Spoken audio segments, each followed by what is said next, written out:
kind of, I mean, have you broken down film who has the scout, how does that kind of go shooting out? Coach Whitman has a scout. Watching more films, I mean, run set plays, do a great job. They got good guards, good bigs. Similar to a packed defense, so to speak, keep you out of the lane, force you to make shots from the perimeter. You've been at the mid-major level in an NIT game, and you kind of know the mindset of a team like Mercer coming in.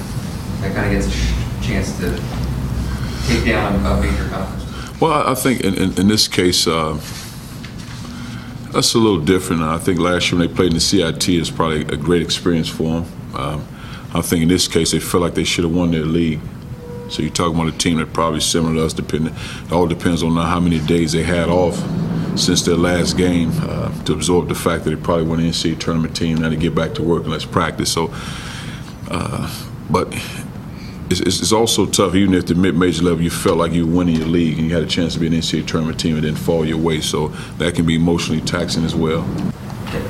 I don't want this question to come off the wrong way, but like at this point, you had to do it last year, but how do you make the team care about the United? Well, I just think it's tough. I mean, because especially when you're right there, it's different if you had a week off, you know you weren't there, now you can practice and have a little fun with it. But when you're right there, you felt like you made it as a team. It's emotionally taxing on you. I think last year we might have played on the twos. You got another day to get your head right, so to speak, and get after it. Hopefully we can play some different guys that have some energy and give some guys that hadn't played a lot an opportunity to play the game. But it's not easy.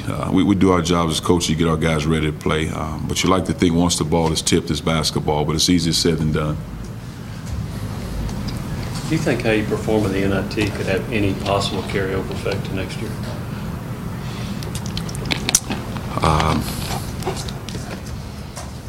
I don't think so. I think if you can win it, because you have different guys coming in. You have one of your better players returning. You have guys that'll fight, guys that played a lot of minutes to be fighting for minutes. So you have a lot of factors involved within that. It could. I mean, I just think all those things. Just an individual player. And when you want to be good, you put the time, you put the work in, and then ultimately, staying away from injuries.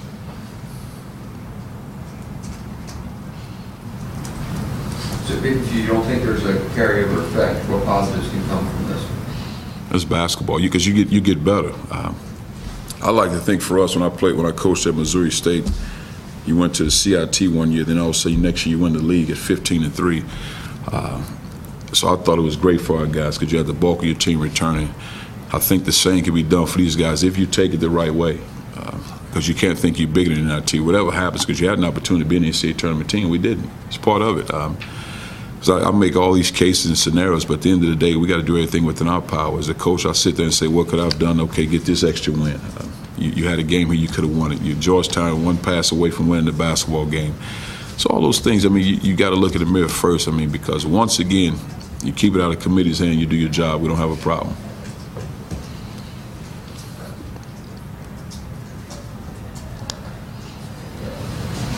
What kind of crowd do you think you'll get? Oh, I don't know. We just want to have some fun.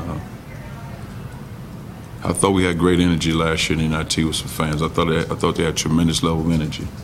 I really did. So hopefully it'll be the same.